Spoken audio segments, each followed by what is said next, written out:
안녕하세요. 오늘도 사연살롱을 찾아주셔서 감사합니다. 저는 믿는 도끼에 발등 찍힌 70대 여성입니다. 여기서 믿는 도끼는 제 자식들을 말해요. 저에겐 차례로 아들 둘, 딸 둘, 이렇게 네 남매가 있는데요. 이 중에 막내를 제외한 세 자식들에게 제 발등을 찍혔죠. 그래도 다행히 시아버지로부터 받은 유산 때문에 산전수전을 겪은 남편의 이성적인 판단과 다른 자식들과 다르게 늘 부모에게 져주는 제 아픈 손가락인 막내, 우리 막둥이 덕분에 제대로 된 선택을 할 수 있었어요. 그 사연을 오늘 사연살롱에 보내볼까 합니다. 저는 3남 2녀의 셋째로 태어났어요. 위로 오빠와 언니가 있고 아래로는 남동생과 여동생이 있죠. 그리고 저희 아버지는 대대로 생선장수를 하셨어요. 증조할아버지 때부터 했죠. 그래서 저는 어릴 때부터 시장에 가서 아버지의 일을 도와드렸는데요. 국민학교를 졸업하기 전에는 시장으로 하교를 해서 일을 도왔고, 국민학교를 졸업하고서는 본격적으로 아버지의 일을 도왔어요. 2살 터울인 언니와 함께요. 그래서 저희는 어머니와 아버지가 새벽에 출근을 하시면 형제들 식사를 챙겨주고 시장으로 나섰죠. 시장에는 저와 언니 딱 둘만 나갔어요. 첫째 오빠는 첫째라서, 남동생은 남자라서, 막내 여동생은 막내라서 부모님이 고등학교까지 공부를 시켰거든요. 그중 첫째 오빠는 대학까지 갔어요. 법학과를 갔죠. 저와 언니는 중학교도 못 갔어요. 국민학교를 졸업하자마자 집안일을 하고 시장에서 부모님의 일을 도왔죠. 그런 분위기였어요. 그땐 저도 저와 언니가 공부를 할 이유가 없다고 생각했던 것 같아요. 그래서 별 불만 없이 시장에 나섰죠. 시장에서 생선이나 조개, 해산물을 파는 일을 했어요. 사실 저는 그다지 도움이 되진 않았어요. 비위가 약해서 해산물을 손질하지도 못했고, 기껏 하는 게 손질된 해산물을 포장하고 계산을 하는 거였으니까요. 수줍음이 많아서 호객행위도 잘하지 못했어요. 미정아, 지나가는 손님한테 오늘은 뭐가 좋다고, 오늘은 고등어 조림 어떠냐고 그런 식으로 말 좀 붙여라. 그 앞에서 멀뚱히 가만히 서 있으면 손님이 오니? 아니면 팔이라도 열심히 쫓든가. 엄마는 나 그런 거 못한다고요. 엄마는 뭐 잘해서 여태 시집와 이러고 살고 있는 줄 알아? 엄마도 처음엔 못했어. 그래도 그러면 너희들이 매 풀칠하는데 별 수 있니? 못하면 굶는다는 생각으로 해. 아니, 같은 배에서 태어났는데 하나는 이렇고 하나는 저렇고. 너 언니 보면서 좀 배워. 니네 언니가 너보다 집에서 더 말이 없다. 엄마는 너희 언니 떠드는 거 시장에서 제일 많이 본다. 반성 좀 해. 포장할 때 물 새지 않게 조심 좀 하고. 엄마가 지켜볼 거야. 저는 매일 어머니에게 야단을 맞았죠. 하루도 혼이 안 난 적이 없었어요. 더구나 언니가 참 야무졌거든요. 무슨 일을 하든지 말이에요. 집안일도 생선을 다듬는 일도 호객행위도. 아마 공부를 했다면 오빠보다 더 잘했을 거예요. 그런 언니와 지겹도록 비교당했어요. 저는 간혹 어머니가 제 친어머니가 아닐지도 모른다는 헛된 상상을 하기도 했어요. 계모가 아닐까? 그런 생각이 들 정도로 어머니는 저를 나무랐거든요. 그러니 저는 어머니의 야단과 함께 성장하지 못하고 위축되었어요. 왜 그런 사람들이 있잖아요. 누군가에게 일적으로 혼이 나면 네가 나를 이런 식으로 대해? 내가 아주 코를 납작하게 해주겠어. 이렇게 생각하는 사람이 있는 반면에 한없이 그 말에 주눅이 드는 사람이 있잖아요. 후자가 저였어요. 그래서 저는 점점 가게 안으로 쪼그라들었죠. 그러면 어떻게 되는 줄 아세요? 어머니가 저를 더 혼냈어요. 그렇게 하려고 시장에 나왔냐? 그런 식으로 할 거면 썩 꺼져라. 욕도 서슴지 않았죠. 그때 제가 고작 16이었어요. 결국에 저는 참지 못했죠. 어머니는 돈주 안 두고 저랑 언니 부리면서 왜 자꾸 못한다만 하세요? 칭찬이 고리를 춤추게 한다는 말 몰라요? 어느 정도 잘한다 해줘야 제가 뭐든 하죠. 맨날 못한다고 타박만 하는데 제가 뭘 해요? 뭘 하겠어요? 뭐? 이게 어디 버르장머리 없이 엄마한테 큰 소리야. 배운 게 없어서 그래요. 어머니 덕분에, 아버지 결정 덕분에 저랑 언니 공부도 못했는데 무슨 교양이 있겠어요. 돈 안 주실 거면 언니랑 저랑 때려치우고 서울로 올라갈 거예요. 그때 제 말은 사전 동의가 없는 말이었어요. 그런데 뜻밖에도 언니가 고개를 끄덕이며 저에게 다가와 제 손을 잡더라고요. 그 자리에서 저희는 가게를 빠져나와 버스를 타러 갔죠. 그때 버스를 타고 동네 한 바퀴를 돌면서 참 많은 이야기를 했어요. 언니가 사실 꿈이 있었다는 것도 처음 알았어요. 언니는 초등학교 교사가 되고 싶었어요. 친구들이 모르는 문제를 모두 언니에게 물어봤고 그때 하나씩 알려준 경험이 너무 꿈 같았어요. 그 이야기를 하는 언니의 표정은 너무 예뻤어요. 우리는 왜 이렇게 됐을까? 시대를 탓해야지. 내 친구들 중에도 중학교 진학한 애 별로 없어. 우리가 그런 복을 타고난 거야. 우리가 바꿀 수 있는 건 아무것도 없는 거야?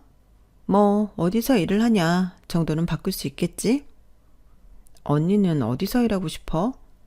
글쎄, 일단 생선 파는 일은 싫어. 언니는 어머니 아버지 도와드리는 거 싫었어? 그런데 왜 말을 안 했어? 그것도 그런 복을 타고난 거라고 생각하니까 그래도 네 말 듣고 깨달았어. 우리 서울로 가자. 서울로? 그거 그냥 한 말인데. 어머니 분명 너한테 그 말 듣고 우리한테 조금이라도 돈 주실 거야. 그거 어디 허튼 데 쓰지 말고 차곡차곡 모아서 서울에 가자. 거기서 무지개를 찾자. 그리고 언니의 말대로 어머니는 저희에게 조금의 봉급을 줬어요. 저희 자매는 그 봉급을 차곡차곡 모았어요. 저는 그때부터 좀 달라졌어요. 언니와 함께 서울에서 무지개를 찾을 생각을 하니 버틸 수 있겠더라고요. 그렇게 저희 자매는 2년 동안 돈을 모아 서울로 가겠다고 했죠. 부모님은 예상한 듯 저희를 서울로 보냈어요. 서울에 가서 언니와 작은 옥탑방에 살았어요. 언니는 병원 원무과에서 일을 했어요.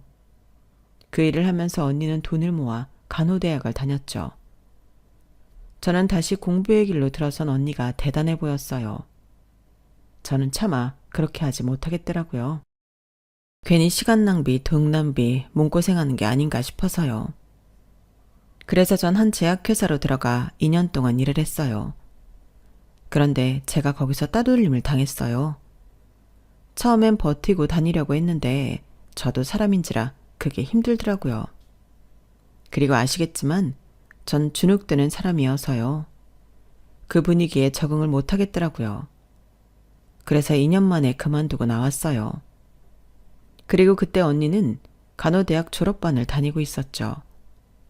저는 1년 동안 언니의 돈으로 생활하다가 언니가 정식으로 간호사가 되어 다른 지역으로 취직을 하면서 전 갈 곳이 없어졌죠.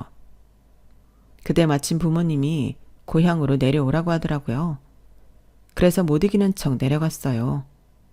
그런데 아버지가 하는 말씀이 시집을 가래요.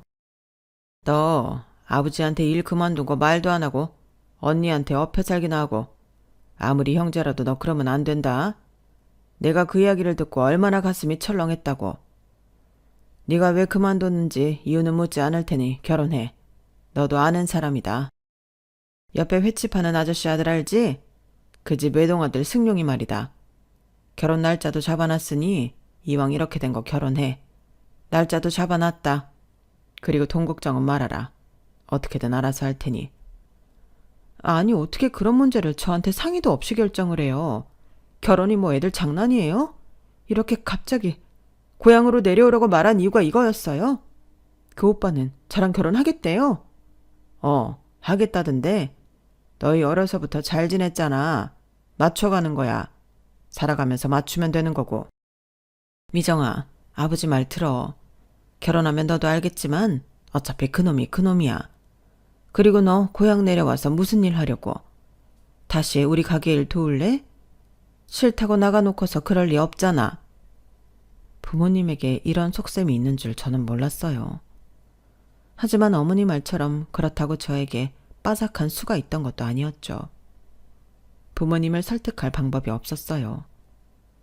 그렇게 전 팔려가듯 4층짜리 횟집을 운영하는 집안의 외동아들과 결혼을 했어요. 그래도 결혼 생활이 지옥 같았다거나 그러진 않았어요. 사실 제가 무자비하게 진행되는 결혼에 도망이라도 가지 않은 건 제 남편 될 사람의 됨됨이를 알기 때문이었어요. 저의 집과 시댁은 제가 어릴 때부터 잘 지낸 사이거든요. 토박이인 아버지끼리는 오래 형동생 하는 사이였고요. 아이들끼리 서로의 아버지를 삼촌이라고 불렀죠. 그만큼 가까우니 서로 집을 오고 가는 경우도 많았어요. 주로 4층 꼭대기에 있는 삼촌네로 가서 술래잡기를 하곤 했죠. 그리고 같은 국민학교를 나와서 같이 등하교도 하고요.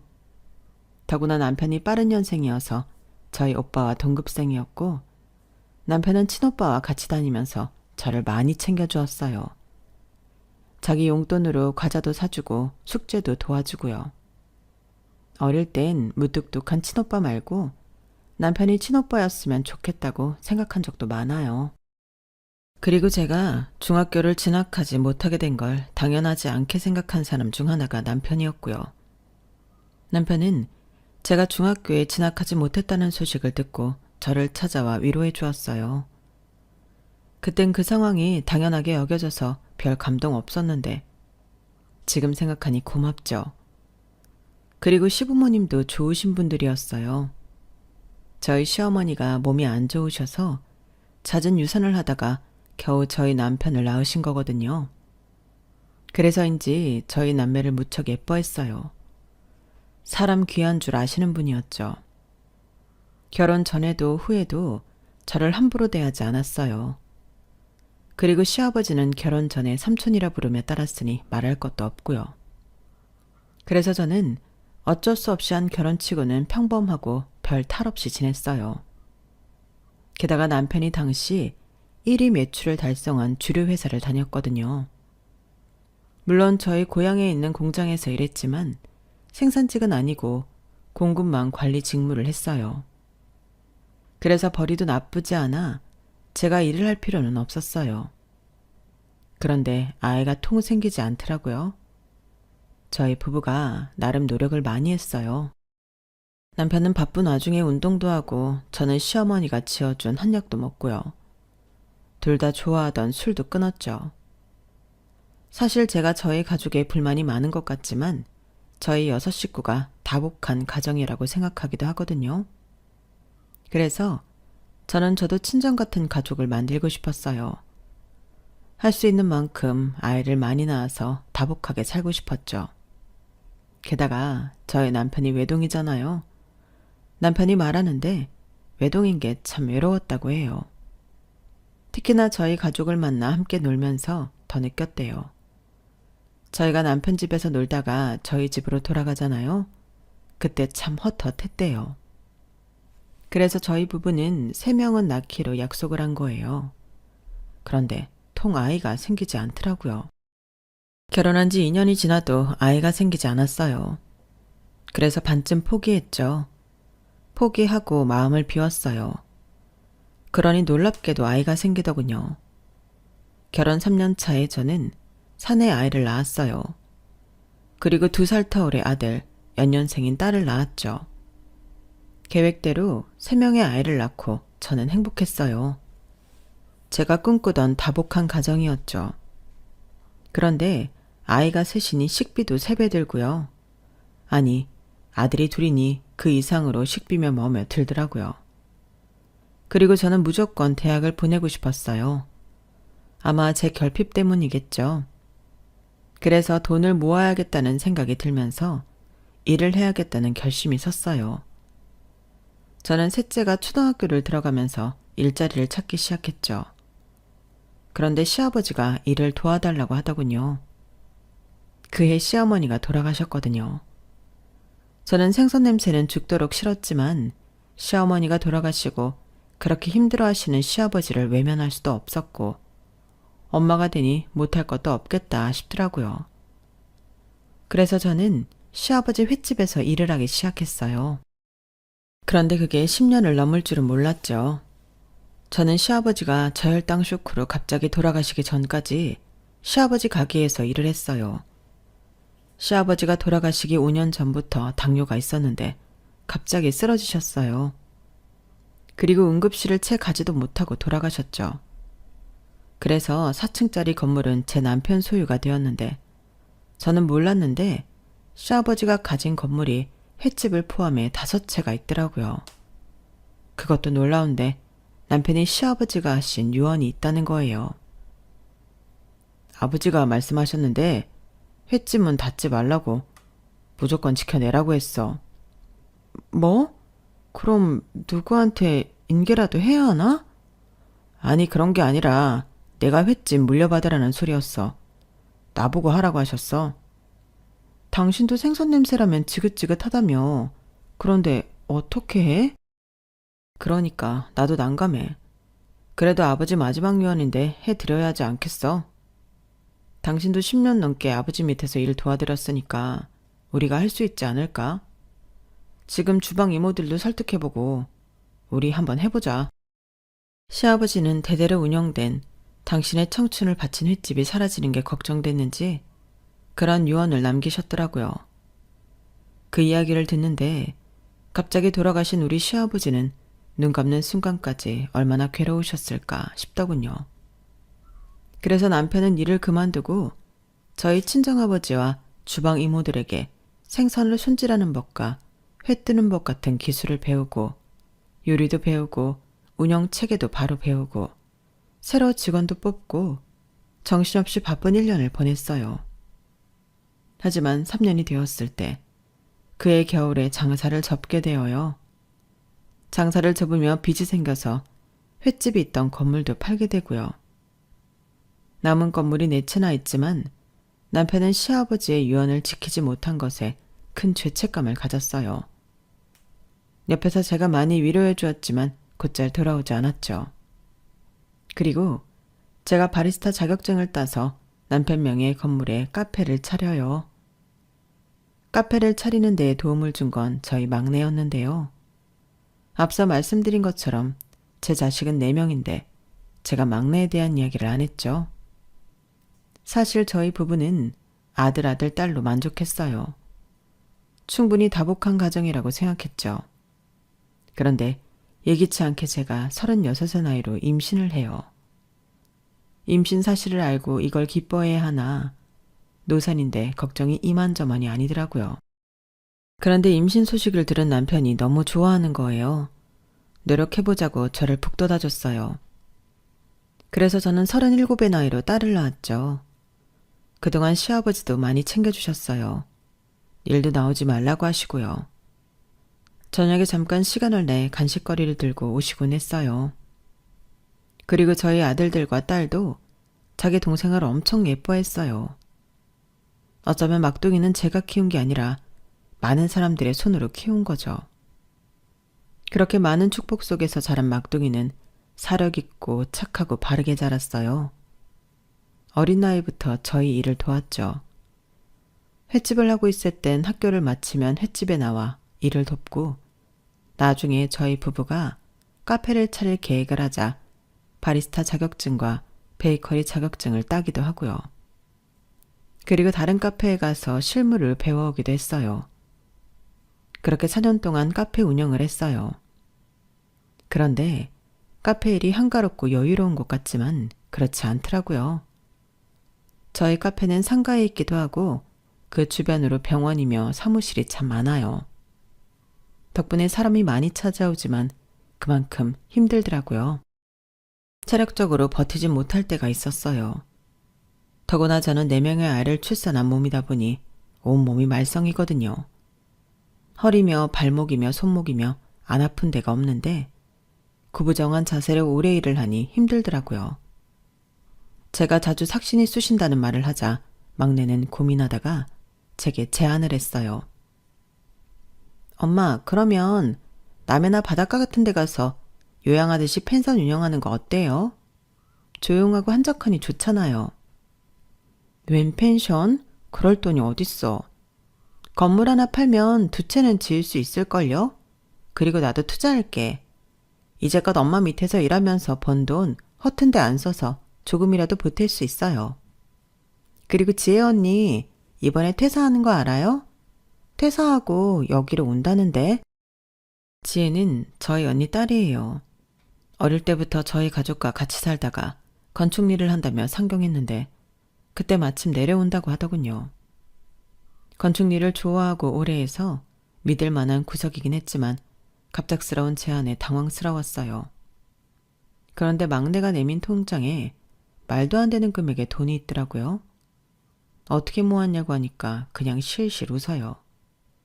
이제껏 번 돈 하나도 헛으로 안 썼나 보더라고요. 참 눈물이 나더군요. 엄마랑 아빠한테 이 돈 투자해도 돼? 너 성인 되고서 놀러도 한번 제대로 못 갔잖아. 노는 거야. 엄마랑 아버지랑 놀면 되지. 얼마 되지도 않는 돈 가지고 왜 그래? 나도 엄마랑 아버지 카페에서 힘들게 일하는 거 마음에 걸렸어. 그거 지혜 언니도 모르지 않고. 그래서 제안하는 거야. 우리가 땅은 봐뒀어요. 앞에 바다도 보이고 조용하고 한적한 데로. 신이 나서 저에게 조잘조잘 계획을 말하는 딸을 보니 언제 이렇게 컸는지 싶더라고요. 그리고 조카가 와서 이야기하는 걸 들어보니 조카도 돈을 모아놓았기 때문에 건물을 팔지 않아도 펜션을 짓는데 무리가 없겠더라고요. 이제껏 이모가 저 다 키워줬는데 내가 이 정도도 못 해주겠어요? 걱정하지 말고 지어지면 잘 관리해줘요. 그렇게 2년이 걸려 펜션을 완공하고 저희 부부는 본격적으로 펜션을 운영하기 위해 이사를 했어요. 건물이 세 채로 두 채가 펜션이었고 한 채는 저희 부부가 머물 집이었거든요. 앞에 텃밭도 있고 심심할 구석이 없겠더라고요. 그리고 펜션은 오픈한 첫 달부터 손님이 있었어요. 홍보를 해준 막내와 조카 덕분이었죠. 그리고 점점 입소문을 타더니 주말에는 늘 꽉 차게 되었어요. 저희 부부는 석 달 동안 펜션 수입 전부를 막내와 조카에게 선물로 주려고 했어요. 그런데 둘이서 긋고 말리며 다시 돈을 붙이더라고요. 그 이후엔 수입의 30%만 막내와 조카에게 보냈어요. 카페에 필요한 데에 쓰라고요. 그렇게 저희 부부는 펜션 수입의 70%와 건물 세를 받으며 조용하게 살고 있었어요. 그리고 어느새 제가 칠순이 되었죠. 잘 키운 자식들이 저의 칠순을 위해서 5성급 호텔을 예약해 칠순잔치를 해줬어요. 봄날의 따뜻한 기운을 받으며 좋은 한복을 입고 파티를 즐겼죠. 그런데 제가 예민한 걸까요? 자식 셋이서 막내 하나를 은근히 무시하는 것 같더라고요. 그 이유를 들어보니 제 칠순잔치를 위해 쓰인 비용을 적게 냈기 때문이었어요. 어머니, 식사 맛있게 하세요. 비록 누가 비용을 덜 부담해서 최고급 요리는 아니지만요. 사실 연회장도 제일 좋은 데 빌려려고 했는데 잘 안 됐네요. 그러게 말이야. 오빠, 나는 우리 엄마 칠순잔치 제일 좋은 호텔, 제일 좋은 연회장에서 하고 싶었는데 자식 마음이 다 같질 않네요. 더구나 아버지 건물에서 장사해서 세도 안 내는 애가 그러니. 엄마, 그래도 이해하세요. 예, 그게 무슨 말이야. 나는 지금 이 파티장도 과분한데 너무 그렇게 마음 쓸 것 없어. 이렇게 축하해줘서 고맙구나. 아니지 엄마. 요새 100년까지 산다지만 엄마처럼 건강하게 나이 들기가 쉬운 줄 알아? 그러니까 우린 감사해야지. 근데 막내라는 애가 우리의 반의 반도 돈을 안 냈다니까? 그래서 결국 여기서 엄마 칠순잔치 하는 거야. 나는 캐비어도 있고 푸아그라도 나오는 식사로 준비하고 싶었다고. 아주 엄마 아버지가 오냐오냐 키우니까 오빠 언니들을 물러보지? 그렇게 말하자 막내는 눈치를 보며 연회장 밖으로 나갔어요. 그리고 조카가 남았는데 설명해서 조카에게도 뭐라고 하더라고요. 지혜야, 너는 우리 엄마가 어릴 때부터 너 키워줬는데 찬조를 했었어야지. 이렇게 딸랑 와서 축의금만 내고 우리는 너를 친형제처럼 생각했는데 너는 아니었구나. 이래서 검은 머리 짐승 키우는 거 아니라더니. 그리고 너 일도 그만두고 정이랑 카페 한다며. 또 우리 집 식구들 단물 빨아먹으려고 하는 거야? 너 대학 간 게 다 누구 돈인 줄 알아? 나이 차이가 많이 나는 친척이 그런 말을 하니 조카도 대응을 하지 않고 연회장 밖으로 나가더라고요. 제가 일어나서 밖으로 가려고 하니까 갑자기 MC가 저를 붙잡고 노래를 하라고 하더군요. 분위기를 맞춰주려고 노래 몇 곡을 하고 나니 나갈 타이밍이 없었어요. 저는 자식들끼리 험담을 하는 이 상황을 믿을 수 없었어요. 그런데 더 믿을 수 없는 일이 벌어졌어요. 저희 큰아들이 제게 오더니 서류 한 장을 내미는 거예요. 그 서류엔 강씨 집안 재산분할이라고 적혀 있더군요. 그걸 본 제 남편이 이게 뭐냐고 물었어요. 그러니 큰아들이 아무렇지 않게 서류처럼 재산분할을 할 거니 도장을 찍으라고 하더라고요. 이제 슬슬 두 분 나이도 드셨고 할아버지처럼 언제 갑자기 돌아가실지 모르는 일이잖아요. 더구나 아버지는 가족력이 있어서 지금 당뇨약도 드시고 있고 어머니도 언제까지 정정하시지 아무도 모르는 일이잖아요. 우리도 나이가 나이인지라 어머니니 팔순까지 기다리기 힘들어요. 어머니도 도장 가져오셨죠? 확인해보니까 아버지가 명의를 공동명의로 바꿔두셨더라고요. 그러니 어머니 도장도 필요해서요. 안 그래도 큰아들이 저희 부부에게 도장을 꼭 챙겨오라고 하는 게 이상하긴 했어요. 칠순 잔치를 하는데 왜 도장이 필요한가 싶었죠. 그래도 혹시 몰라 챙겨오긴 했는데 이런 일인지는 꿈에도 상상하지 못했어요. 저는 제 앞에서 도장을 찍으라고 강요하는 이들이 제가 배 아파서 낳은 자식이 맞나 의심스러웠어요. 그리고 괘씸했죠. 이 자식들이 어미의 칠순잔치를 빌미로 이런 짓을 꾸미다뇨. 그리고 서류를 보니 재산분할은 건물 세 채와 펜션에 대해 나이 순으로 3대 3대 3, 1이더군요. 제가 큰아들을 올려다보며 물었어요. 너희 셋이 똑같이 배분한 건 알겠는데 왜 막내는 1이냐? 그러자 큰아들이 한치의 망설임도 없이 당연하지 않냐고 하더라고요. 어머니, 그게 이상하세요? 당연하죠. 막내가 앞으로 더 벌 수 있으면 더 벌 수 있지 않겠어요? 지금 쟤는 창창한 30대예요. 저희는 곧 정년이고요. 그러니 저희가 더 갖는 게 맞죠. 그리고 엄마, 쟤는 아버지 건물에서 카페 하고 있잖아. 그것만으로 큰 수혜 아니야? 그리고 펜션도 제가 다 하라고 한 거라며. 거기다 펜션 수익도 받고? 엄마, 우리가 언제 엄마 아버지 건물을 팔라고 했어. 그 돈으로 뭘 하라고 했어? 우리는 평생 그 욕심낸 적 없는데 쟤는 악덕스러워서는 엄마 아버지 다 이용해 먹고 그거 괘씸해서라도 난 정확하게 4분의 1 못해. 이게 제일 공평한 거라고. 아니 그래도 같은 배에서 태어난 자식끼리 이래서 되니? 엄마가 그렇게 키우니까 애가 대바라진 거야. 좀 늦게 태어난 게 무슨 대단한 일이라고. 맨날 엄마가 키워줘 아버지가 봐줘. 우리가 오냐오냐 하니까 애가 저렇게 된 거라고. 맞아요 어머니. 펜션 이야기 듣고 우리가 얼마나 서운했다고. 우리는 자식도 아니에요. 우리는 다 키워놨다고 뒤도 돌아보지 않았으면서. 저번에 우리 애들 좀 키워달라고 하니까 싫다면서요. 그래서 와이프 복직도 늦어졌는데. 그런데 왜 정희 말은 꼬박꼬박 들어요? 아니 그건 엄마가 정말 애들 볼 정도로 몸이 좋지 않아서 그렇지. 카페 일도 엄마가 몸이 안 좋아서 오래 못 서 있으니까 정희가 먼저 그만 나으라고 했어. 그리고 너희 자꾸 정희가 아버지 건물에서 카페 한다고 하는데 우리가 펜션으로 옮기면서 걔도 새 냈다. 그건 당연히 그래야 하는 거죠. 언제까지 부모님 그늘 아래서 살 거래요? 어머니, 단단히 말하는데 새 정확히 시세대로 받아요. 딸이라고 깎고 받지 말고. 내가 검사해요. 어? 대체 너희들 어쩌다가 이렇게 된 거냐? 그렇게 우애가 좋던 애들이. 우애는 무슨. 그래요 좋았죠. 나도 늦둥이 막내 동생 생긴 거 좋았어요. 근데 나이 먹고 돈 앞에서니 달라지네요. 어머니, 제가 얼마나 영악한지 알아요? 이제 부모님 나이도 들었으니 재산분할 하자니까 아직 죽지도 않았는데 뭘 하냐요. 시간을 버는 거죠. 어차피 별 이야기 없이 돌아가시면 정확하고 균등하게 나오는 게 법이거든요. 쟤 정말 영악한 애예요. 네가 처음부터 그렇게 나누자니 그런 말 나온 게 아니고. 어머님 정말 왜 자꾸 정의 편만 드세요. 그것도 엄연한 편애예요. 편애라니. 내가 언제 너희들을 편애했다고 그러니?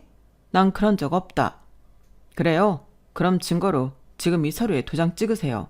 그럼 제가 그 마음 믿어드릴게요. 저는 아들의 그 말에 한복 저고리를 벗어 던지고 연회장을 나왔어요. 그러자 남편도 10원짜리 욕을 하며 저를 따라 나왔죠. 그리고 저희 부부는 택시 안에서 부글부글 끓는 속을 어쩔 줄 몰랐어요. 아, 기사님. 죄송합니다. 지금 가는 데 말고 다른 데를 갑시다. 저는 도움을 요청할 사람을 떠올렸어요. 바로 법학과를 나와 변호사가 된 저희 오빠요. 저는 오빠에게 전화를 해 유언장을 작성하고 싶다고 했죠. 그리고 후배 변호사를 소개받았죠. 아직 이렇게 화를 낼 정도로 정정한데 괜찮겠어? 오빠, 지금 내가 흥분한 것 같지만 누구보다 이성적이야. 지금 그걸 써야 해.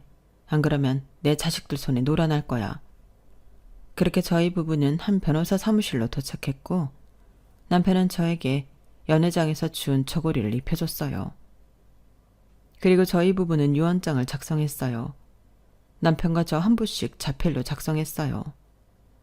내용은 막내와 조카에게 펜션을 맡기고 건물을 한 채씩 주며 남은 건물은 모조리 팔고 불우한 이웃을 돕는 데에 써달라는 것이었어요.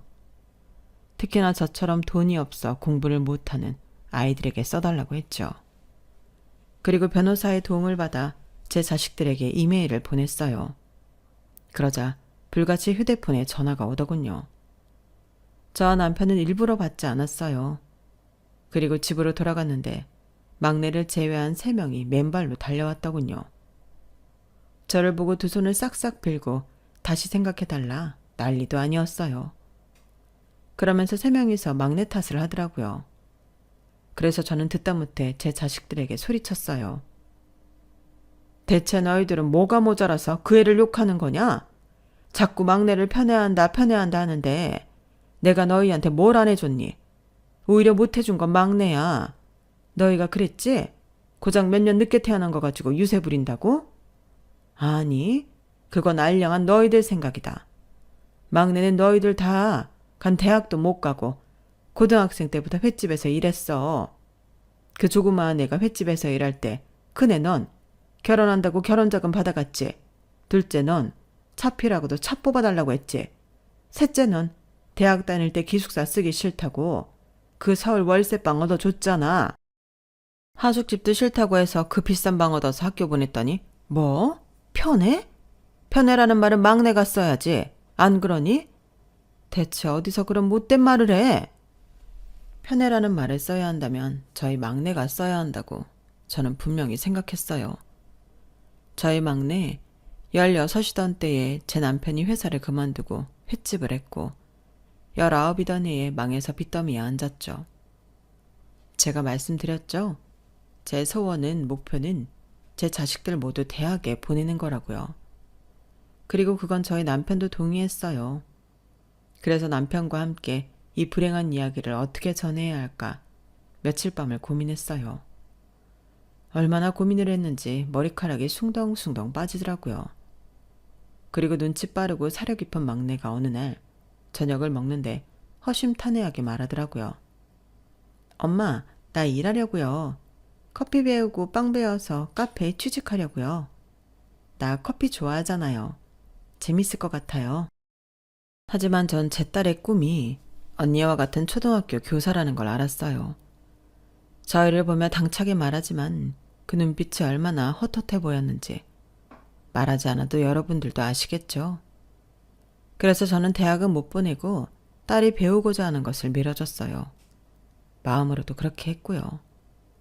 없는 돈을 털어서 자격증을 따게끔 해줬죠. 그렇게 딸은 바리스타 자격증과 베이커리 자격증을 따서 곧바로 한 대형 카페에서 일을 했어요.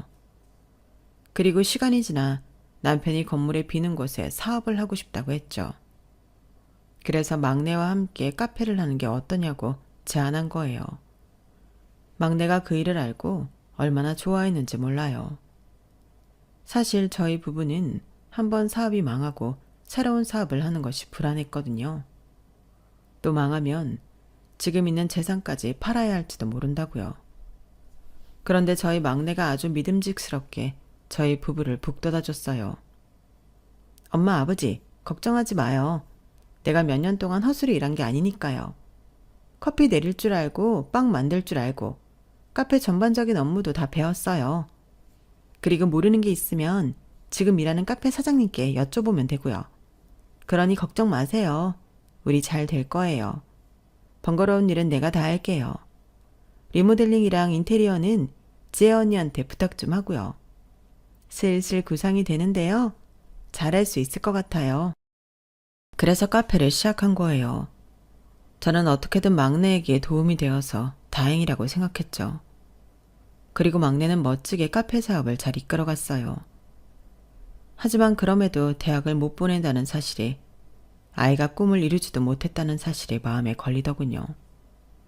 늘 막내에겐 마음의 빚이 있었어요.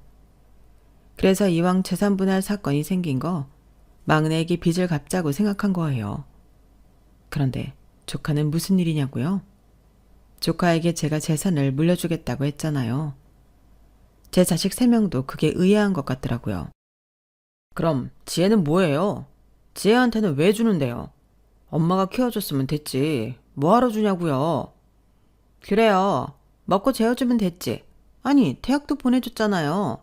그 돈으로 막내나 보내주지. 엄마는 왜 그랬대요? 앞뒤가 안 맞잖아요. 그 돈을 내가 댔다고 생각하니? 독일 사는 네 이모가 애 대학 보내라고 준 돈이고 난 꼬박꼬박 생활비 받았다. 그런데도 내가 키워줬다고 고맙다고 생각하는 애야. 그리고 난 우리 언니를 봐서라도 걔가 잘 살았으면 싶어. 우리는요? 우리가 친자식 아니에요? 친자식. 그래요. 친자식은 맞죠. 하지만 조카 또한 저에게 미안한 사람이에요. 조카는 사실 간호사가 된 저희 언니가 낳은 사생아예요. 저희 언니가 외도를 해서 낳은 아이는 아니에요. 저희 언니는 지금까지 시집을 가지 않았어요. 제가 바글바글하고 다복한 가정을 꿈꿀 때 저희 언니는 오로지 혼자 살고 싶어 했어요. 그리고 제가 고향으로 내려와 결혼을 하고 살면서 언니와는 자연스럽게 연락이 끊겼는데요. 제가 새 아이를 키우고 있던 때에 언니가 갑자기 부모님에게 연락도 하지 않고 고향으로 내놓았어요. 품에 아이를 안고 있었죠. 언니, 이 애는 뭐야? 내 딸이야, 미정아.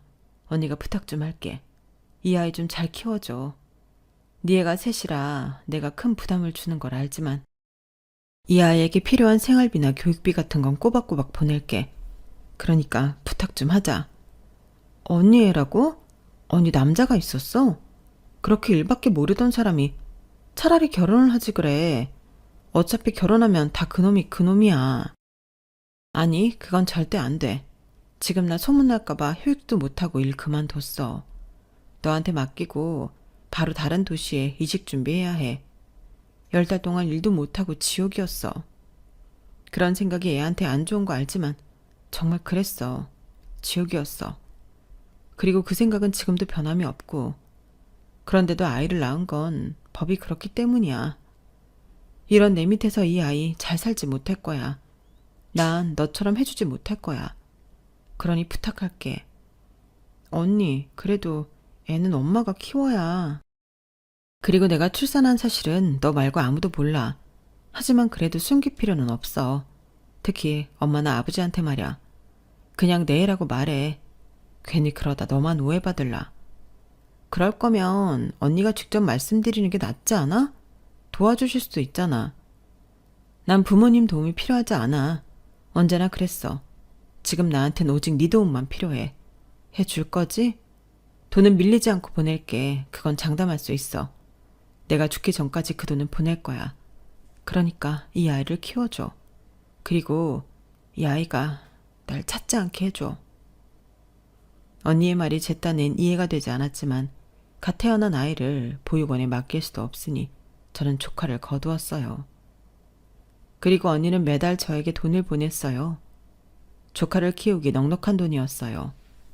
아니, 어쩌면 그것보다 더 많은 금액이었죠. 돈이 매달 남았어요. 그래서 저는 언니에게 연락을 취해 이렇게 거금은 보낼 필요가 없다고 말하려고 했는데 언니와의 연락은 제대로 되지 않았어요. 언니가 전화를 받지 않았죠. 메시지에도 답장을 거의 하지 않았어요. 어느 날엔 조카가 엄마가 보고 싶다고 자꾸 울어서 언니를 찾으려고도 해봤어요. 그런데 언니의 흔적은 어디에도 없었어요. 언니는 아이를 저에게 맡기고 죽은 것처럼 가족 앞에도 어디에도 나타나지 않았어요. 그리고 조카가 3살이 되었을 때 저희 부모님이 조카의 존재를 알게 되었는데요. 그때 저희 부모님은 언니에게 화가 나서 전국 팔도로 언니를 찾으러 다녔어요. 하지만 그때도 언니를 찾지 못했죠. 그래도 돈은 꼬박꼬박 보내더라고요. 그게 하나의 사인처럼 느껴져서 저는 이내 마음을 놓았어요. 그리고 조카가 크면서 상황을 다 설명해줬죠. 다행스럽게도 우리 조카 엇나가지 않고 잘 컸어요. 언니가 준 돈을 모아 대학까지 보냈고 장학금을 받으며 대학을 다녀서 대학을 졸업하고 목돈을 줄 수 있었죠. 그 돈으로 서울로 상경해 건축회사에 다녔어요. 그런데 뭐가 미안하냐고요? 글쎄요. 저는 자꾸 조카에게 비어있는 부분이 보여요. 사실 저희 가족과 살면서 적당히 섞였지만 아예 융화되지 못했거든요. 저희 식구들이 무섭게도 핏줄에 대한 본능이 강했어요. 저 또한 마찬가지였어요. 막내에겐 횟집에서 일을 시켰지만 가족이라고 생각하지 않았기 때문에 조카에게만큼은 부탁하지 않았죠. 하지만 그러면서도 막내가 일을 하는 모습을 보면서 집에서 공부만 하는 조카를 원망할 때가 있었어요. 그런 제 마음을 조카도 모르지 않았을 거예요. 그런데도 저에게 늘 다정했어요. 비가 오면 늘 우산 3개를 들고 가게에 오거나 제가 오기 전에 집안일을 다 해놓고 그랬죠. 서울로 상경에서도 자주 저희 부부를 찾아왔어요. 여행을 가면 잊지 않고 저희 선물도 사오고 어디서든 저희 가족을 생각했죠. 그런 조카를 보면서 저는 참 많이 미안했고 나이가 드니 배로 고마워지더군요. 그렇게 어느덧 제 마음속에서 조카는 제 딸이 되었어요. 그리고 그건 제 남편도 마찬가지였고요. 그래서 저희 부부는 저희가 세상에 사라지기 전에 조카에게 뭐라도 해줘야 한다고 생각했어요. 하지만 살면서 야무지게 사는 조카에게 뭐 하나 해줄 게 없더군요. 그러다 기회가 온 거죠. 재산 분할이라는 걸 알아버린 거예요. 그 점에선 그 난리를 피운 제 자식들에게 고맙네요. 그래서 재산 분할에 조카를 끼워 넣었어요. 그리고 그런 마음도 있었어요. 무턱대고 조카를 낳고 조카를 버린 언니를 용서해달라는 마음도요. 돈으로 그게 해결되지 않는다는 걸 알지만 저도 고리타분한 사람이라 이런 방법밖에 생각나지 않더라고요. 그래서 결정된 재산 분할이었어요. 그리고 기부는 예전부터 생각했지만 선뜻 마음이 서질 않았는데 이번 기회에 하고 싶었어요. 그리고 기부를 한다고 하면 어리석은 제 자식들이 반기를 들 것 같더군요. 파렴치한 본성을 드러낼 것 같더군요. 그리고 그 정도는 해야 반성하게 될 거라 생각했어요. 그래서 그 결정을 내렸어요. 역시나 맨발로 찾아온 놈들이 기부는 무슨 말이냐고 소리를 질렀어요. 아니, 언제부터 엄마가 인도주의적이었다고 기부를 해요? 기부도 원래 하던 사람이나 하는 거예요. 엄마처럼 그렇게 한 번 해준다고 고마워할 사람 아무도 없다고요. 그리고 그 돈 기부하지 말고 저희 셋 나눠주면 되잖아요. 그래요, 어머니. 저희는 한 푼도 안 주고 가신다고요? 그래서 어머니 눈이 편히 감길 수 있을 것 같아요. 저 진짜 불쌍하게 살아요. 30만 원 용돈 받으면서 와이프한테 기눌려 사는데 어머니는 제가 불쌍하지도 않으세요? 오빠는 그런 말이 왜 나와? 이럴 땐 감정적으로 호소하면 안 돼. 엄마, 우리가 잘못했어. 정희 걔도 포함해서 4분의 1 할게. 우리도 똑같은 자식이니까 공평하게, 어? 지혜도 내 자식이야. 나누려면 그렇게 나눠야지. 엄마, 어떻게 지혜가 엄마 자식이야. 그냥 이모가 버린 애지. 엄마는 걔 하나 더 키워서 고생한 건 생각도 안 해? 그래, 돈이야 받았다고 쳐도 지혜가 엄마한테 주면 줘야지. 왜 엄마가 지혜를 챙겨줘? 말도 안 되지. 이미 변호사에게 다 넘긴 상태야. 도로 물을 수 없어. 그럴 생각도 없고. 그러니 이제 그럼 어머니 그렇게 하겠습니다. 어머니가 결정 번복 안 하시면 저희 이제 안 찾아오겠습니다. 어머니 자식 안 하겠다 이 소리예요. 다른 애들은 몰라도 전 장례식에도 안 찾아뵙겠습니다. 어머니가 저희를 이런 식으로밖에 생각하지 않는데 제가 더 해드리고 효도할 이유가 없죠. 그래. 그럼 그렇게 해라. 나도 네 아빠도 상관없으니까 이 집에서 당장 나가. 제가 그렇게 나오니 새 자식들 당황한 것 같더라고요. 그리고 옆에서 남편이 한 소리를 했어요. 우리도 너희처럼 욕심 많은 자식들 필요 없다. 축하하는 엄마 칠순잔치에서 재산 분할 서류 내민 너희들은 정상이냐? 그리고 뭐 효도? 너희처럼 짐승 같은 자식들에게 효도 바라지도 않는다. 그러니까 너희 엄마 말대로 썩 꺼지고 장례식에도 오지 말아라. 평생 큰 소리 한 번 내지 않은 남편이 그렇게 말하자 눈치를 보며 자리를 뜨더군요. 그리고 사과의 연락이 왔지만 저도 남편도 받지 않았어요. 그리고 다음날 막내와 조카가 찾아와 저희를 위로하며 재산 분할을 수정해달라고 하는데 형제들에게 협박을 받은 것 같았어요. 저는 큰아들에게 전화를 해 애들을 가만히 내버려 두라고 소리를 질렀네요. 그렇게 저희는 새 자식들을 잃었는데요. 잃었지만 잃은 것 같지가 않았어요. 오히려 속이 시원했어요. 물론 제가 죽고 남편이 죽고 난 뒤에 막내와 조카에게 일어날 일이 걱정되긴 했지만요. 혹시 좋은 방법이 있다면 댓글로 알려주시겠어요? 여기까지가 제 사연입니다. 자식을 잃은 슬픔은 구천을 떠돌 정도로 깊은 슬픔이라고 하던데 아무래도 제 경우는 마음속에서 자식들이 죽은 것이라 해당되는 말이 아니네요. 하지만 제가 오래 믿은 게 도끼였다는 사실은 좀 마음이 쓰리네요. 그래도 그 도끼에 제 자식이 맞는 것보다 낫죠. 제가 겪어 저로 끝나서 다행이라고 생각합니다. 여러분들도 믿는 도끼에 발등 찍히지 않도록 주의하시기 바라요. 제 사연은 여기까지입니다. 들어주셔서 감사해요. 항상 행복하고 건강한 삶 되세요. 여러분, 사연 댓글에 응원과 현명한 조언 부탁드려요. 좋아요와 구독은 저에게 큰 힘이 됩니다. 오늘도 좋은 일 가득하세요.